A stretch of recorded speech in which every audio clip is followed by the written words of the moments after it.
If your son wants to play college baseball, he's competing against players who are outworking him, out structuring him, and out recruiting him. This is not motivation. It's reality. This video breaks down what those players are doing differently and how your son can catch up fast. Before we dive in, here's how this works. I'm going to walk you through the same exact system that serious families use to actually move the needle, with development, structure, and recruiting all working together instead of guessing. And if you're watching this and you feel like your son needs that level of support, the application is right below this video. It's free, it takes about a minute, and it helps us see if he's actually a fit before we bring anyone inside. Now let's get into the video. I want to give you guys some clarity, of course, with where you guys fit inside the timeline, what's important to be focusing on, and that's what we're going to be talking about. So for those that don't know, less than 7% of all high school baseball players, we're just talking about baseball, guys, we're not talking about cheerleading or soccer or anything, less than 7% of all high school baseball players play in college, and even less, 2% go D1, and of those D1 baseball players, less than 0.5% actually start at their respective university. So just keep that in mind. So we're going to be talking about the three-step system to go from being overlooked to landing real college offers. So let's go over a quick agenda. So I'm going to go over basically my background as a pro player and a D1 baseball player, a quick overview of what we'll cover. And by the end of this, you'll know exactly why most players get overlooked and how to prevent it. So what we're going to cover is some common mistakes high school players and parents are ultimately making, what's preventing them from taking those actions to be able to get the wheels moving, get some traction in the college recruiting process, development, etc. Where a lot of families will go wrong, because obviously there's a lot of noise. I think if you're a parent listening to this, right, there's a lot of noise. There's a lot of recruiting services. There's a lot of camps, invite only, stuff like that. You don't really know what's a money grab, what's not. So why your player is being overlooked, because some parents have a inability to be able to look at themselves or really their players in the mirror and understand, like, okay, is my son actually at the caliber to be able to play at that next level? How to prevent, being overlooked, and how to stand out for the player, and also how to land college scholarships, which is the end all be all. Cool. So as far as my background, for those that don't know, I had a pretty lengthy professional baseball career, 6 years with the St. Louis Cardinals, 1 year with the San Diego Padres organization. I represented Columbia in one World Baseball Classic. I played 3 years at NC State University. Go Wolfpack. So I'm here to share all of that knowledge with you. I'm not saying that to brag. I'm here to share that knowledge with you. And of course, I want to make sure that you guys understand that. Before we really get into it, I always like to take a moment to really honor my biggest hero, my biggest mentor, Coach McCandless. He was my freshman year high school coach who believed in me more than anyone in the world. He's no longer with us, but like, he instilled so much confidence in myself. He gave me the belief. He took me under his wing. I love this picture right here when he's wearing that orange shirt. And I'm smiling ear to ear, because that's what it felt like the entire time that he was my coach. And I made varsity as a freshman. He quite literally just took me under his wing, made sure that, of course, being a freshman on varsity, and I took a junior's starting position, what I like to say is I was swimming in bloody waters, right? And he made sure that there were no sharks coming out to get me, right? So he was my everything, really. Advisor, mentor, agent, role model, coach, hero, right? So let's talk about the hidden truth about college baseball recruiting. So what most players and parents really don't realize, again, is the numbers that we started off with. Less than 7% of all high school baseball players make it to college baseball.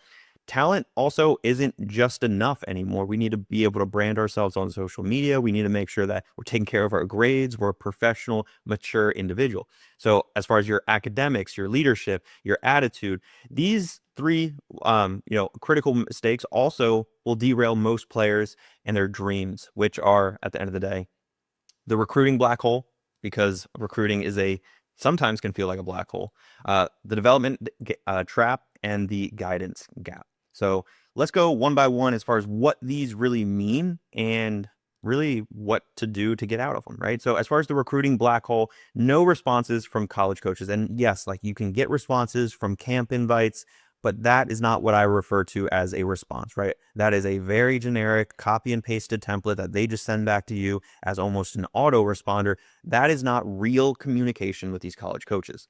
Sometimes when we're sending a few, maybe a handful of emails, they're just getting lost in the void.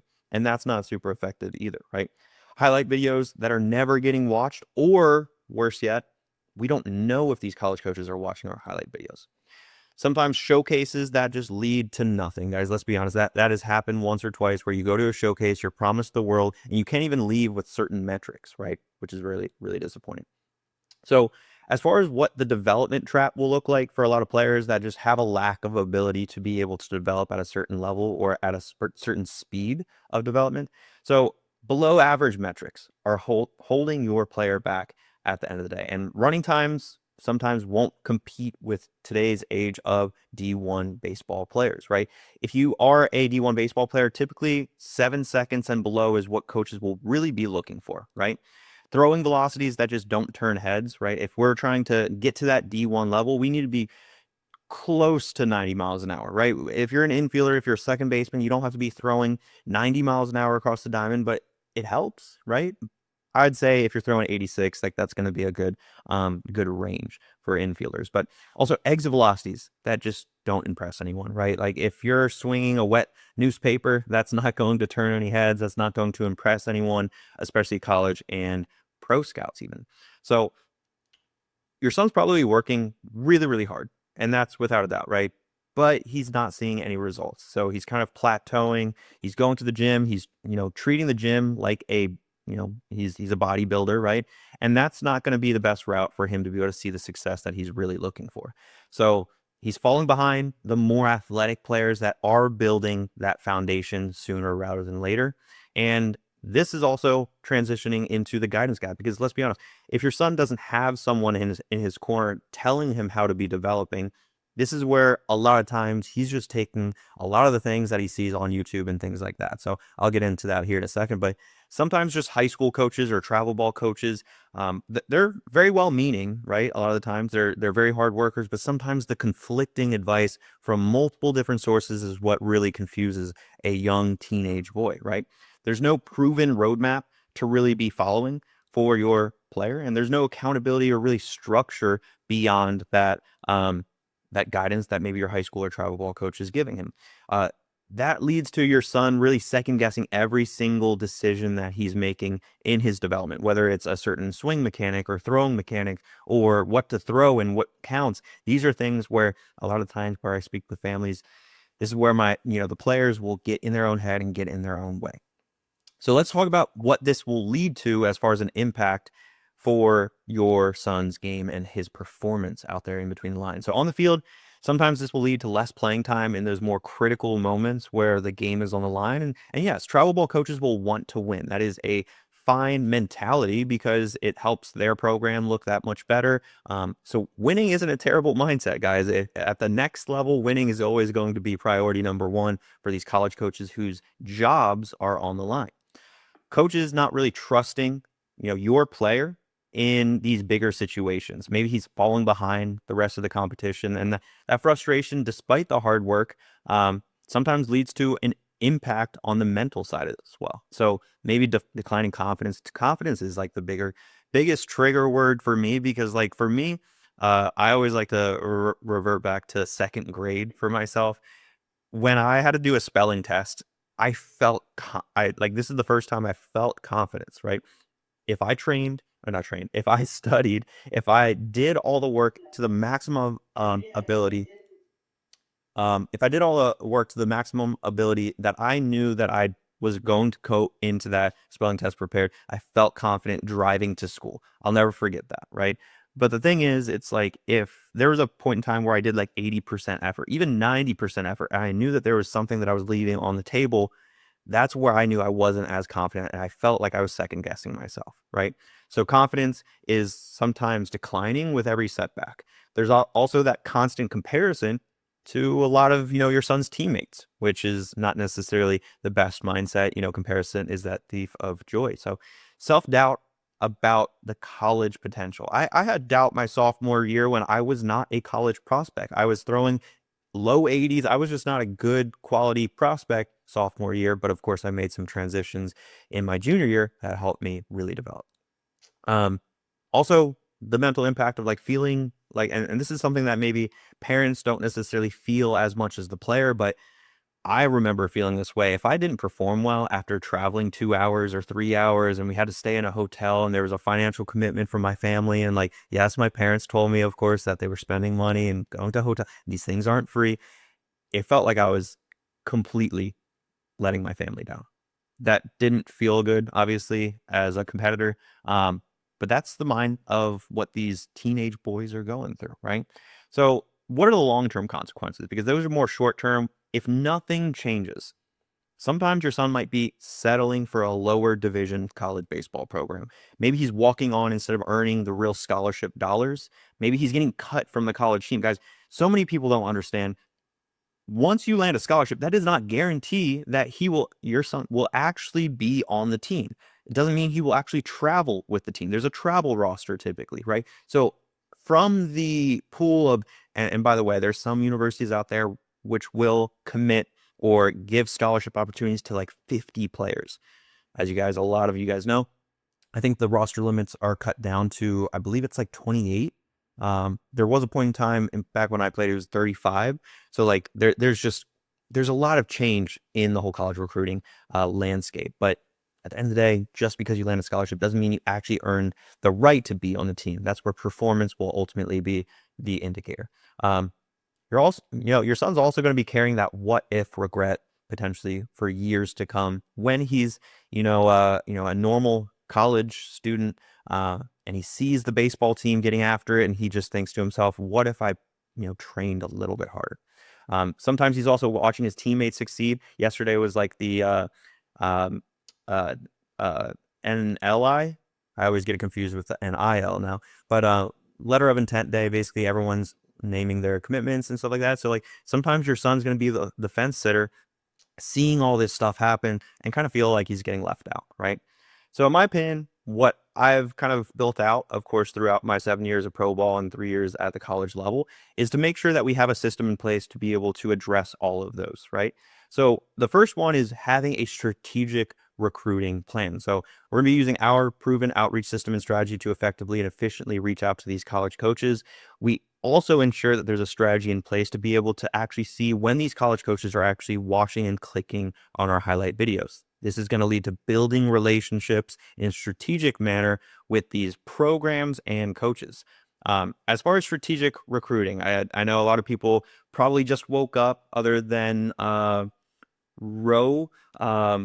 camera on. I guess everyone has bedhead, maybe still in their pajamas, but think to yourself, show of hands, who has sent an email to a college coach before? Can't really see everyone, right? But like I would assume maybe one or two hands have gone up, right? Or thought to themselves like, oh yeah, I dabbled with that. Maybe I sent one, maybe I sent two. We see KB did, we see Zoom user did as well. So like we've done that before. Hopefully that email did not look like this, right? Where it's just, hey, I want a scholarship. It's very needy. You're including stats, not metrics. You're unprofessional. It just doesn't look quality. It doesn't look good, right? And these are things that, of course, can be changed. Now, from the parent's perspective, have we ever sent an email that looks like this, right? Just a massive, wordy email, my entire life story. I was born in this hospital. The temperature outside on the date of birth was 72 degrees. It was fall. Like these are things that college coaches just don't care about and don't need, right? So when I even receive long emails like this, I typically skim for maybe 5 seconds. I don't read every word because let's be honest, I receive emails like this just like college coaches too as well. So that's where I'm speaking from experience. Guys, there's a right way of doing it and a wrong way.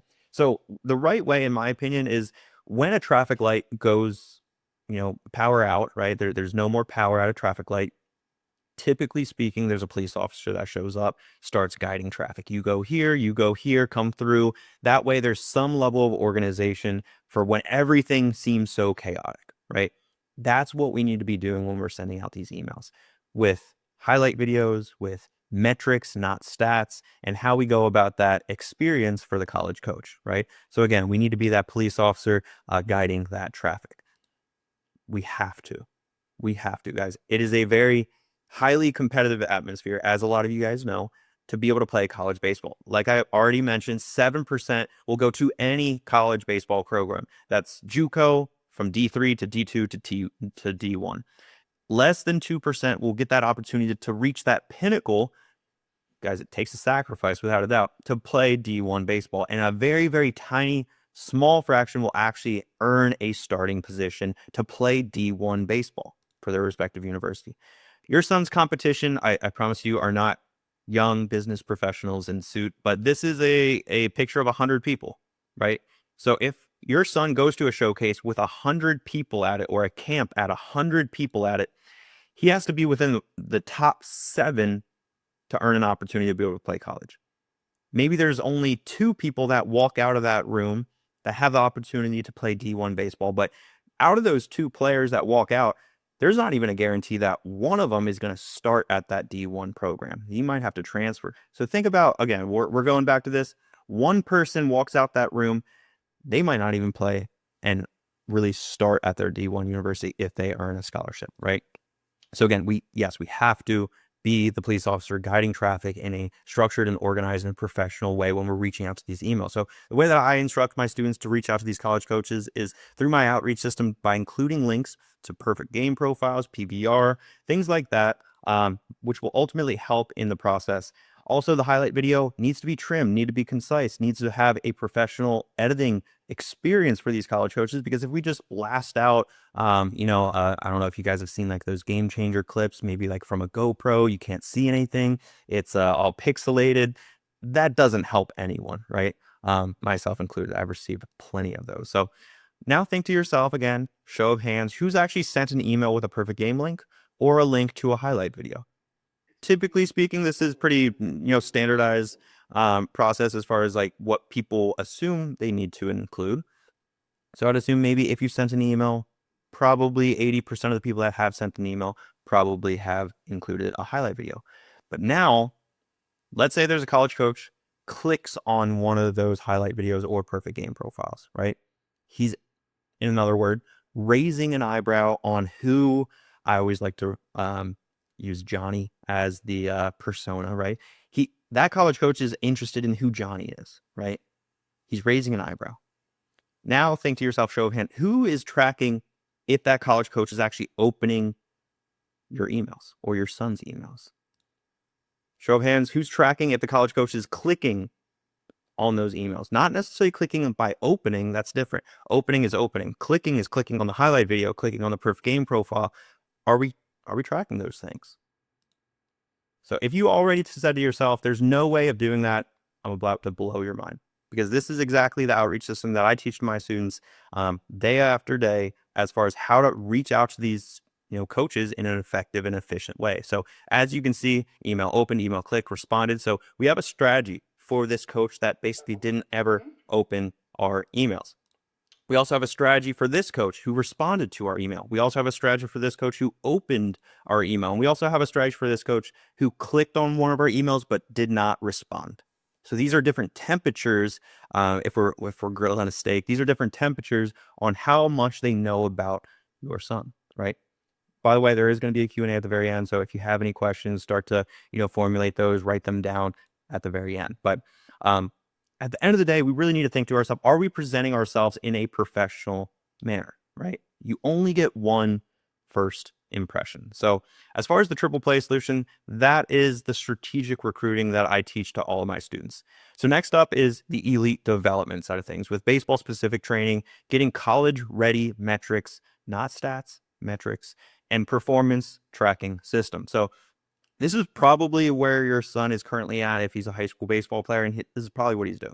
He's doing the Notes app workout program, because that's what I did. I went to the local YMCA. It was a $10 a month workout, membership. And I wrote in my phone, in my apps, Monday I'm doing legs, Tuesday I'm doing biceps and chest, right? Wednesday I'm doing back, right? And I kind of just created a program from, YouTube, Instagram, TikTok videos that I've seen, or, I did some research, right? At the end of the day, this isn't necessarily the most effective way. So he's kind of, it puts him on his program, not necessarily someone else's. And he does a lot of these movements at the end of the day because they look cool, right? And I see plenty of movements out there that I've never done in my 7 years professional baseball journey and 3 years. So basically 10 years of baseball beyond high school. Some of these movements I have never seen. And I used to go to a gym when I used to play. It's actually here in Palm Beach Gardens. By the way, I'm in Florida, guys, in West Palm Beach. But in Palm Beach Gardens, there's a place called Cressy Sports Performance where Justin Verlander would go, Max Scherzer, Trey Turner, Trey Mancini. I'm missing many, many more because in the off season, there would probably be around 80 professionals mixed between big leaguers, AAA, AA. So I got to rub shoulders with some really cool guys, and I got to see just about every movement known to man. And for some reason, I always see on Instagram, on TikTok, on YouTube, whatever the case, movements that I have never seen, right? So do with that with what you will. Your son could be, he's doing his own program also with his high school team or maybe with a facility. And guys, that is good. That is a move. Sorry, that's a start. That's making some traction, right? That a lot of high school baseball programs will not offer really any guidance as far as lifting and stuff like that. So that is a start. But I love to live by this because what we do in the shadows will shine bright under the lights, right? When I was in high school, I did a lot of that extra work, right? By the way, my high school baseball program, Sarasota High School, look it up. We have like probably the 5th most draft picks of any high school in the entire country. Very, very structured workout program, development. We would have throwing programs. It was truly year-round development, and they had us on a program which was very intense. So before, we start thinking, oh, my son's doing this with this team. He's doing this with this team. I gotcha. I did that too. It was very demanding, but it takes a sacrifice of doing that extra work and finding the extra time if you truly, not you really as a parent, if your son truly prioritizes playing college baseball like I did. Okay. And one thing that I kept repeating to myself when I was in high school was a quote from my dad. If you do what everyone else is doing, you better expect to be just as good as everyone else. I wasn't okay with that, and neither is your son, right? So with the elite development, this is where we're either going to modify with the inclusion of what your son's currently doing, and of course, mold the triple play around with what your son's currently doing. So your son's going to be following along now a New York Mets strength and conditioning coach who writes these development programs for your son. He's not just doing the notes at workout anymore. He's following a structured baseball-specific plan with video demonstration. So I don't know if you can see, but basically right here, there's links. Your son's going to be able to tap these links. They are mobile friendly, obviously, and they'll take him to a video explaining how to do that certain movement so he never feels lost in the gym. We also take into account the volume for in-season and off-season. So that's a pretty common question. Should we do this program now? Should we just wait until the spring? Should we wait until the summer when we have more time? Guys, if you're looking for the perfect time, you're not going to find it. Okay? You're not going to find it because at the end of the day, when I rub shoulders with the guys like Yachty, Tatis, Machado, Juan Soto, like those guys don't wait around for the perfect time for the stars to align to chase their dreams and your goals, right? So if you're coming to me with that type of, energy, I'm going to push you guys far, far away because let's be honest, I work with serious high school baseball players who have one dream and one goal to play at the next level, and they're not going to let anything get in their way. Timing, like it just seems so fictional, but anyway, everyone has their own reason. So a lot of people will ask, can I do this program in season or off season? Absolutely yes. And it's actually preferred in both because in season has the ability to be able to understand game to game adjustment, and we're able to close that feedback loop quicker. Off season, we're able to build a stronger foundation for the season. So there's benefits of both. Alongside with the workout programs, there's also going to be sprinting programs and mobility modules to increase flexibility. For those that don't know, a mobility movement is basically to ensure that our range of motion is unlocked to be able to rotate properly in the game of baseball. Obviously, baseball is a very heavy rotational sport. So as far as the triple play, we've covered the recruiting, we've covered the development. Let's talk about the guidance and the support side of things. So as far as that expert mentorship, the accountability system, and a clear roadmap to success. So this is what professional guidance looks like. This is, some of my students who have joined in for the past, month or so, maybe a little bit more, maybe 45 days, maybe 2 months. Can't remember when I took all these pictures, but each and every one of them, it brings a smile to my face on the excitement that they had, of course, when they joined into a program and they started to make that sacrifice, because it is a snowball effect, and one right decision can lead to the next right decision. It is, I remember reading a book called The Compounding Effect. One small decision a day, doing something right, turns into 2 and then 3 and 4. So as far as the accountability system, we will have weekly check-ins to be able to track certain metrics. And that is where I'm a little bit of a nerd, guys. I study aerospace engineering at NC State, and I love seeing all of these metrics, all of these data points, and to be able to not necessarily assume, but with a strong guess and through data, to know exactly how much on average my students are gaining in arm velocity, exit velocity, running speeds, and these are all accounted for, right? So the reason that we're able to see these strides, even though my program is 100% remote, is because at the end of the day, we're testing and reassessing. We're improving, so our focus will change throughout the program. And ultimately, if we're consistently retesting and assessing, that's going to eliminate the plateaus that we have within typical programs, right? So let's talk about real quick why does this work, right? How does it work? Like, you guys are probably thinking, like, how does it work at being a consistent feedback loop and the congruency? So as far as like walking through, of course, you guys have plenty of noise. You have plenty of decisions to make. You have, showcases, camps, you got private lessons, you've got everything, it seems like, under the sun. Let me just simplify some of this. If your son goes to hitting lessons 5 days a week, that's going to run you a very expensive bill. And most people don't do that. Most people do once a week, and the feedback loop is quite literally 7 days.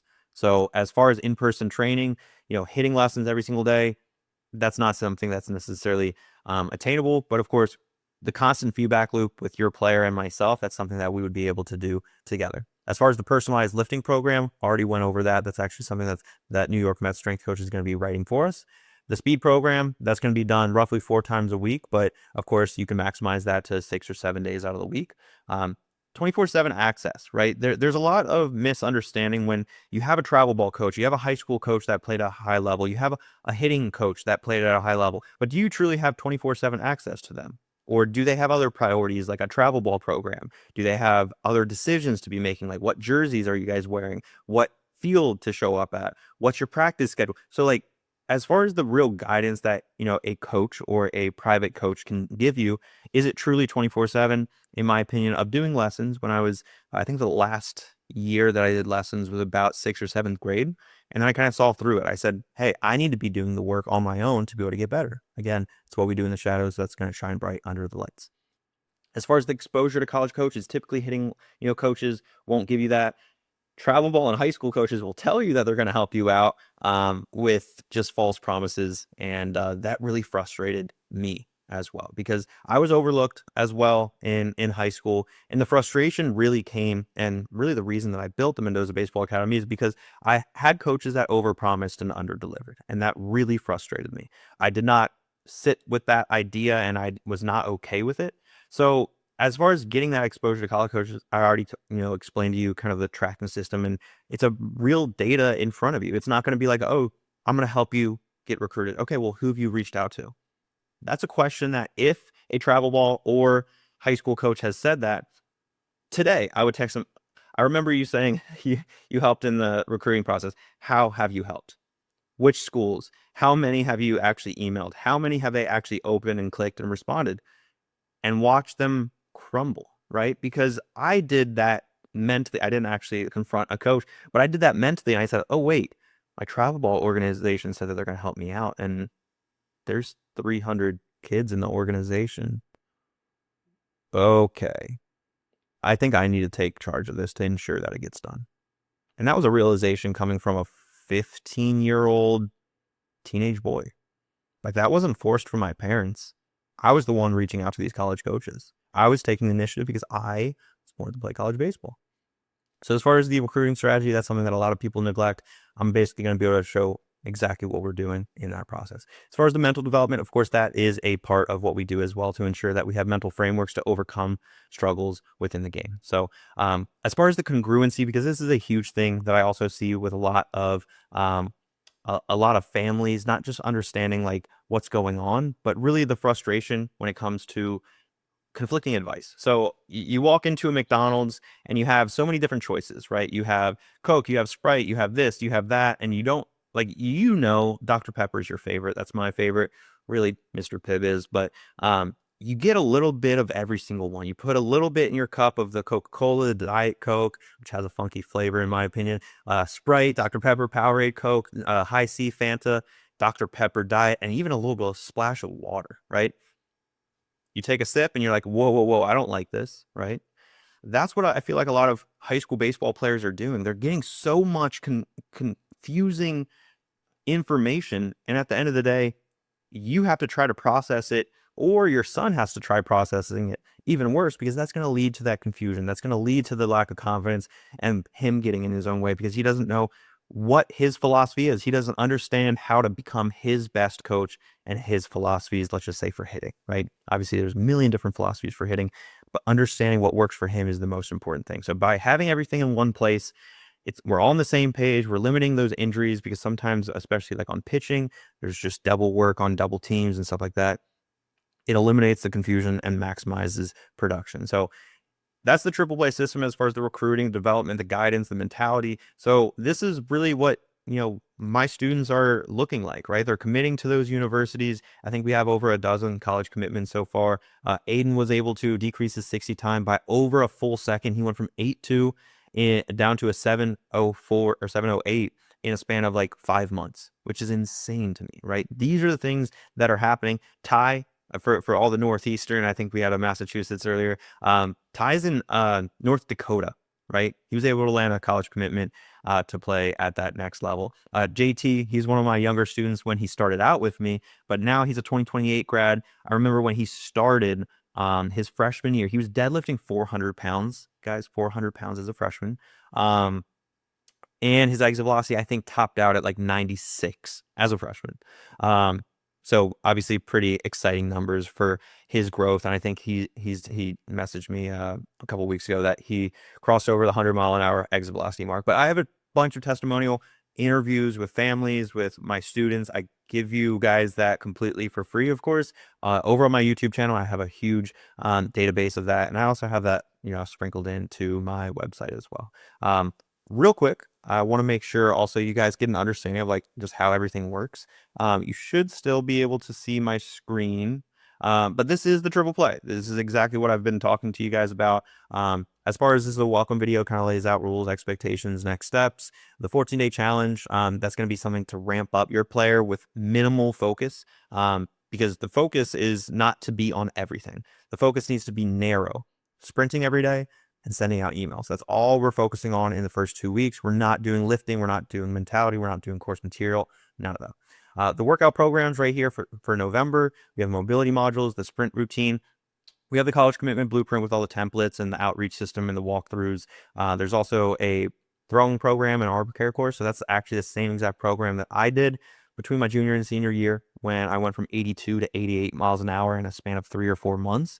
So I want to make sure that your son's able to understand how to become a faster thrower. But more importantly, if he's a pitcher or infielder, to be able to be more explosive with his arm is something that he's going to have to learn by being his own best coach. It's not going to come from throwing 1 day a week with a pitching coach. The pro defense course, I love this. I love talking about this because there are inserts coming from the St. Louis Cardinals handbook that they gave me when I got drafted by them. And the way that I like to explain the pro defense course, it is a college course on baseball. These are some of the very critical things that your son's going to need to know if he's bridging the gap into college ball one day. So I want to make sure that your son's not the weakest link when he does show up on the college campus. As far as some classroom sessions, so like these are things that parents typically share with players as far as like embracing personal growth, goals and nutrition, growth, mindset, recovery, time management, like sleep. These are all things that like are important. To be able to schedule one-on-ones, obviously it's really important to be able to get that support from myself with your player. The player journey is basically going to give your son that understanding of how to go about everything. So that is quite literally what the program looks like. Now you have to really think to yourself because everyone's at a different stage. Some feel it a little bit more, some feel that pressure a little bit more, but what is this actually costing you guys by not having that structured program in place? D1 metrics, 90 miles an hour is where we want to be roughly as far as that arm velo. The exit velo, we want to be at least 95 miles an hour plus off the tee with a wood bat. And 60 time, if possible, we want to get closer to that 6-7 mark, right? So what is this really costing you by not having that recruiting strategy now in place? Again, are we tracking those emails? You really have three options, in my opinion, at this stage. Like there's plenty of people that are, joining us today, which is awesome.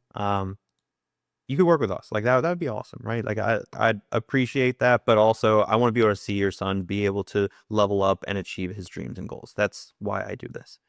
Number two is like, guys, you can, without a doubt, work with someone else, right? You're at this point, you're deep into the, you can work with someone else. If you can find someone that offers all three of what you're really looking for with the physical development, the mindset, and the recruiting guidance, right? Because that's what I pride myself in, making sure that we have everything under one roof to simplify everything, right? The worst thing, and this is the third option in my opinion that you guys have, is to do absolutely nothing at all. Because doing nothing isn't saying no in the moment. What you're really doing is delaying the inevitable. So why are we delaying, with the time right example of some of the guys that I played alongside with? If the dream and the goal is to play college baseball, why are we not going towards that and hunting that each and every day? So if you do nothing at all, that's where nothing will change. So you also have to think what is costing you and your player by not having a plan in place. Well, your son's dreams and goals might not ever come true, and he might live with a little bit of regret, right? So now that will all cost, but what is the price, for you and your player by not having a plan in place? So it is important to understand what's the difference between price and cost. Like cost is like your son just not playing college baseball, and he's 30 years old. He really looks back at, man, I wish I trained harder. I wish I did something differently. I wish I took the game a little bit more serious. That's the cost. What's the price? Around $43,000. And that's not what my program is by any means, but this is the cost, right? So where I did a quick little Google search, average college tuition, roughly $108,000 over 4 years. That's for in-state, out-of-state 182, and then private 234. So if I average those those three numbers for a 4-year, it's around $175,000. If we're able to generate just a 25% scholarship, which is on the very, very low end, that's $43,000 that we're leaving on the table by your son just working hard, becoming a better athlete, and potentially playing college baseball. $43,000. That's a new car. I don't know. But I also want to make sure that we have a reminder in place of what are we and what are we not. In my opinion, we are not a recruiting service. So if you put us in that bucket already, I disown you. Now, we're not a recruiting service, guys. The number one priority will always be physical development. And that's what I want to instill into my students no matter what. Because if we take a player like Shohei Ohtani, his marketing deals is not more important than his physical development and becoming the best baseball player he can possibly be and the performance out there on the field. Social media is not more important for Ohtani. The most important thing is performing when it matters. His agent and the commissions, that's not important. It's performing on the field when it matters, right? Also, it's important to know we are not a placement service. The third one, we're not a middleman networking vehicle for your player. So that's actually with like a little bit of a caveat, because I have built out a little bit more of a full ride framework program for those exclusive juniors and seniors who have certain metrics, kind of like I mentioned earlier. And those are for families and players that I'm like, wait, you haven't received any college offers yet? And they're like, no. Okay, let me do that for you. So that's a little bit more of a hands-on approach for very exclusive players. But again, guys, to reiterate the Ohtani example, how to earn a baseball scholarship, guys, step number one, be a good baseball player. Let's not overcomplicate it with recruiting and recruiting services, guys. Those things are going to tell you without a doubt, hey, we can recruit your player. If your son is running a 60, at 15 seconds, can they really? If your son's throwing 32 miles an hour, can they really? So that's where the physical development is important, right? And that's exactly what I'm going to help you and your player with. I will help him maximize his true potential. So now, what now? What is Lightning McQueen going to do? He's in the fork in the road. Do you go left? Do you go right? And this is where I see a lot of families have that debacle, right? We're taking a road trip from New York to Los Angeles. We're halfway through. We see that road the split in the road. It's a fork in the road. Which way do we go? And this is freshman year. A lot of times this will happen freshman year. This will happen sometimes earlier in 8th grade. We're in sophomore year. We still haven't made any progression towards California. We're trying to make our way across the U.S. and a full year's passed by and we're still debating. Should we go left or right? Junior year rolls around. Should we go left or right? I don't know. This is so confusing. There's so many noise. Who should I listen to? Senior year, panic, right? The reason that you guys panic is you guys forgot to turn on the keys to the car. You stuck there in the middle of Missouri and you forgot to take a left or a right because, again, you forgot to turn on the car, right? So what should you do now if you want to work with us? So you can book a call with either myself or a team member today. What I'm going to go ahead and do is put that link also in the Zoom chat. And we're going to walk through your son's situation on that call. And if we believe that we can help you guys out, we'll show you the roadmap to be able to help you guys out within the program. So you can also, if you're not ready for enrollment inside the triple play, maybe if you're, your son's in middle school, I do have specific programs for specifically middle schoolers. You can text us at that 941 number that many of you guys probably have.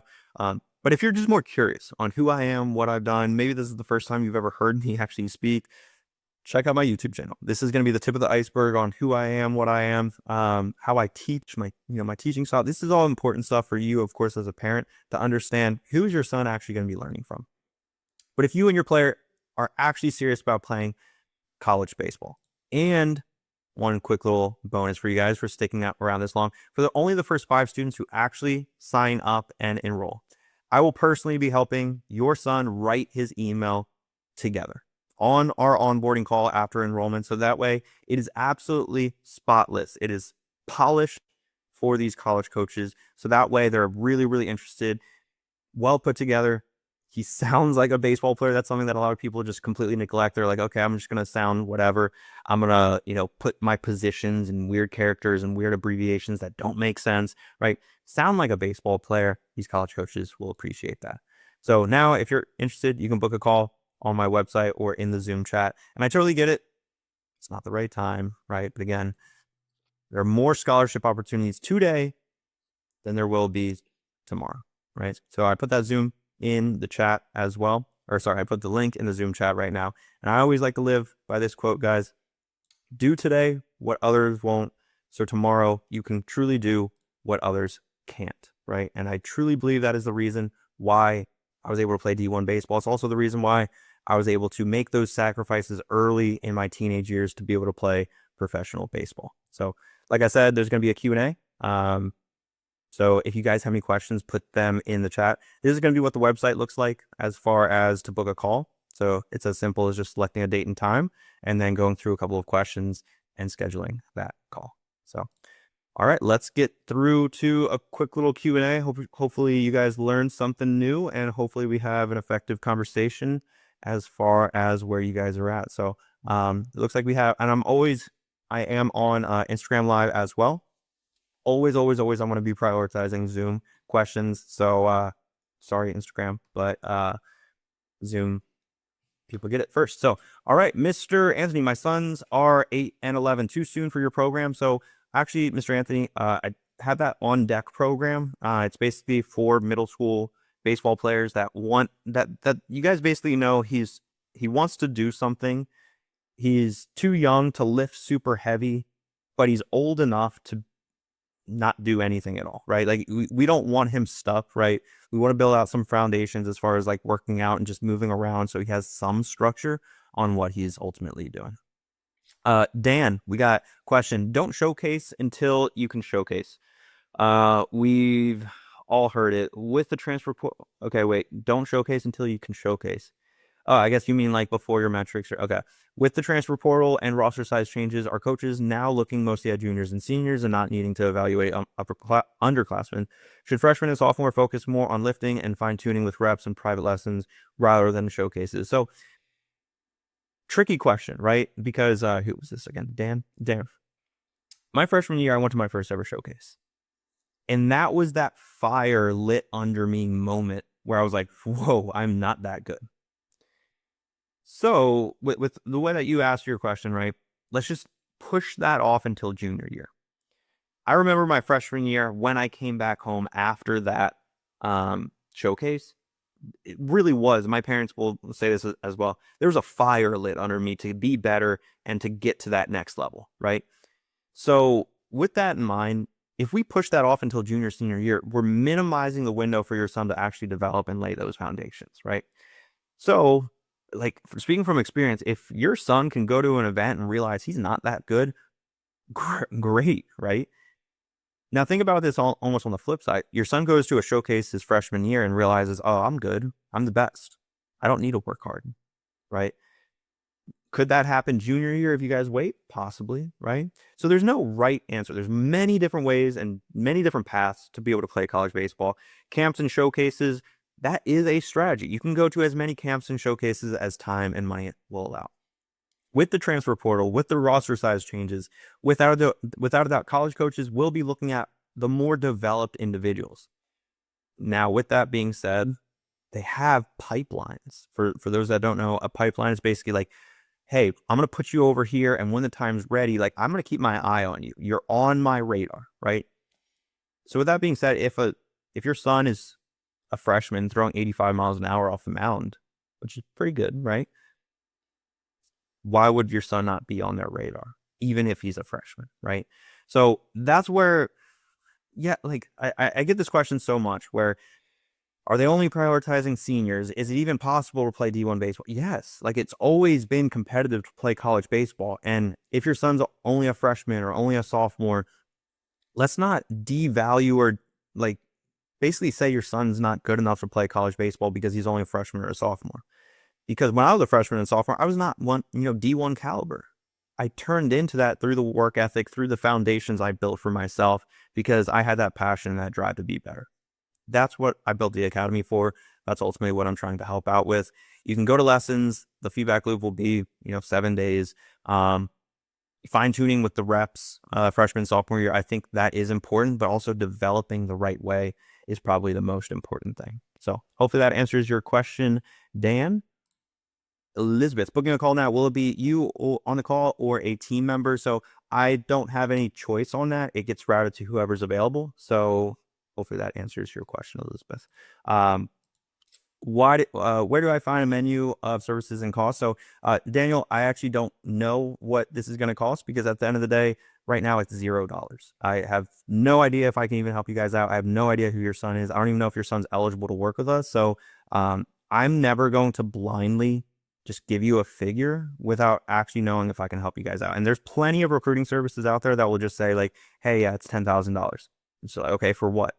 Like, I don't want to ever give you guys a blind answer to a question that I don't even know if it's actually going to suit you and if it's going to actually help you. So that's what the eligibility review is. That's what the booked call is all about, to kind of assess where your son's currently at, where he's trying to go. So that way we're not giving you guys something that you actually don't need. So hopefully that answers your question.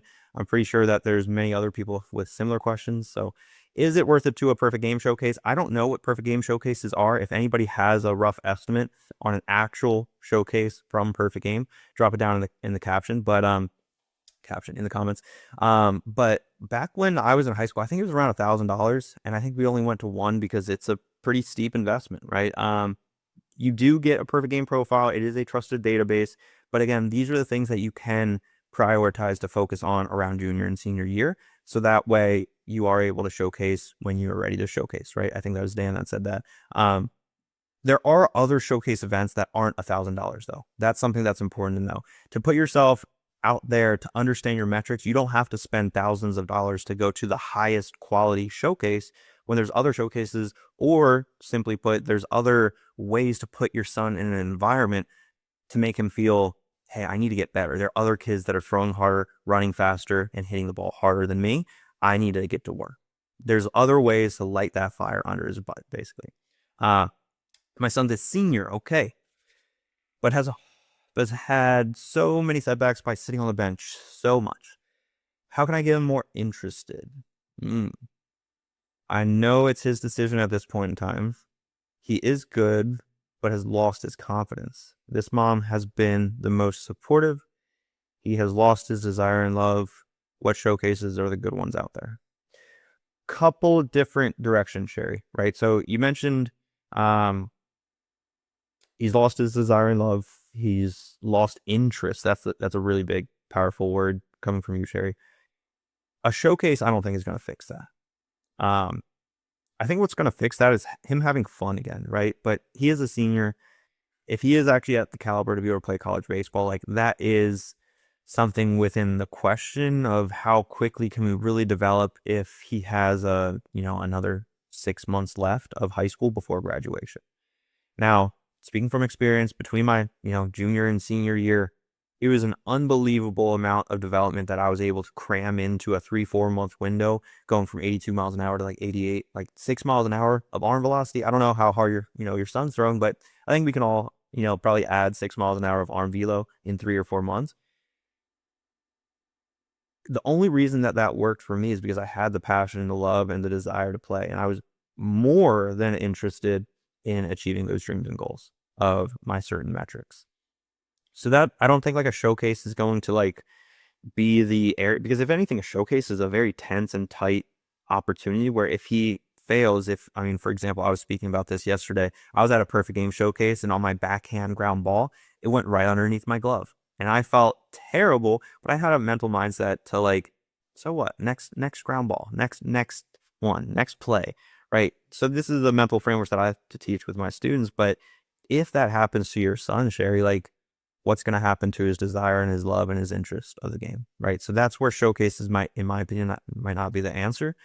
He has had a big coach when he was young. He's a catcher. The encouragement has been a little after the fact. Favoritism has a bit of, yeah. So like I remember, I actually took a gap year when I was around like 10 years old from baseball because I had some bad coaches. I remember my parents got into an argument with one of the coaches and I just wasn't having a lot of fun, right? Took a year off. I wanted to be a skateboarder. For anyone that knows, I wanted to be Ryan Sheckler. But yeah, a lot of it has to come from enjoying what you're doing, right? And it kind of comes into the question and the conversation about um, the aspect of burnout, right? Burnout comes from just not being passionate about what you're doing, right? So cool. Heather, we have a call booked for Friday for the sophomore. How do you continue to work with athletes after they join? So, different modalities of communication. So, Zoom calls obviously is a very important one. The onboarding call is one of the immediate things that your son will schedule out to speak with me directly, build out his action plan, and work with his 14-day challenge.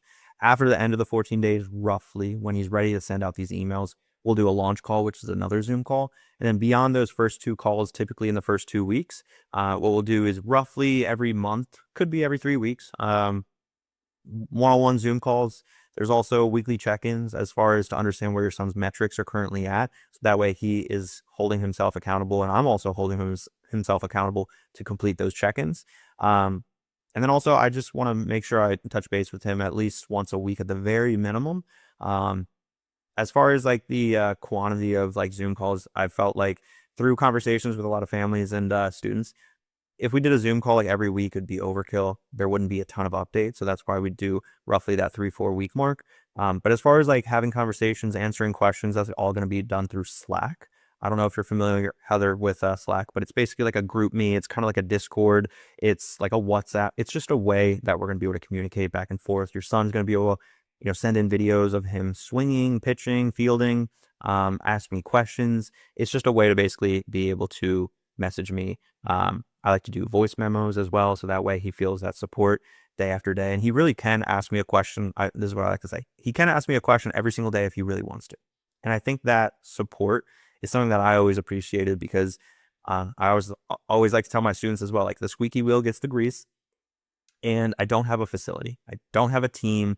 I'm not a high school coach or a travel. I'm here for my students, and that is my one responsibility. So hopefully that answers your question, Heather. He had I already got that one. Yeah, favoritism is never fun, guys, but favoritism to players that actually will perform and coaches that can trust will always be a big role in the decision-making process for, who actually plays and who doesn't.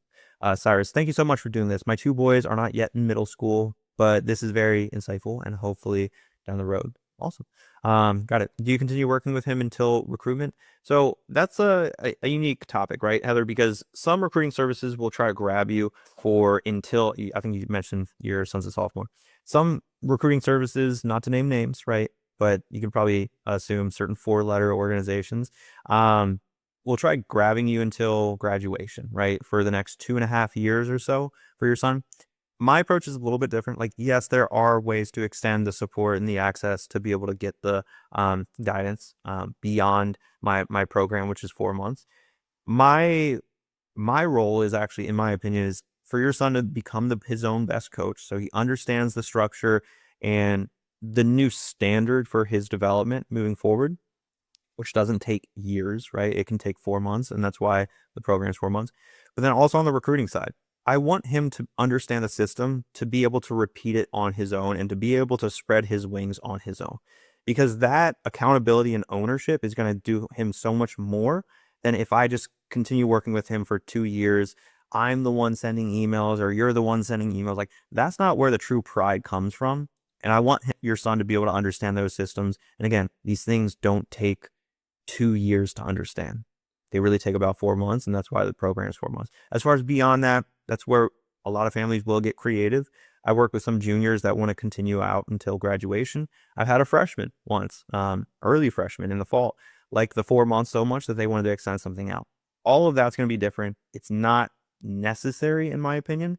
But if we already are showing some signs of, momentum and improvement, that's where some families want to continue that out. So hopefully that answers your question. I'm not sure. I'll look in. I also use Slack for my internal notifications, so I'll see who that call got routed over to on Friday. But we're looking forward to it. Sherry, thank you. All right, I think I might have. Oh, I'm a little bit over. Maybe one more question. If anybody has one specific question that they wanted to ask, feel free to ask. I might quickly hit some.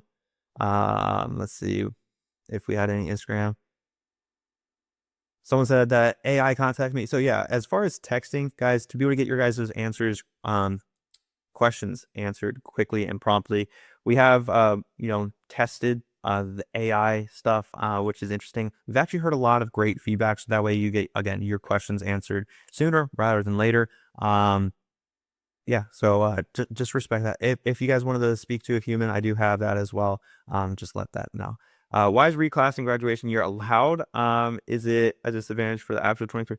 So it all depends on birth dates and things like that, but it's not necessarily something that I ever did. So I don't have a ton of experience to be able to understand to give you some guidance on that or not. How does your program handle multi-sport athletes? My son wants to play baseball in college, but plays basketball as well. So yeah, I have plenty of multi-sport athletes. I had a student that I just spoke to and did an interview with that, a client case study. He just finished up his soccer season with a lot of, conditioning. So these are all things that we work through. And of course, by having just a back and forth communication is going to be one of the best things for, your son to be able to ultimately, develop. If he doesn't have that support on what to do when balancing them out, that's going to be the hard part where it's going to be on his own, right?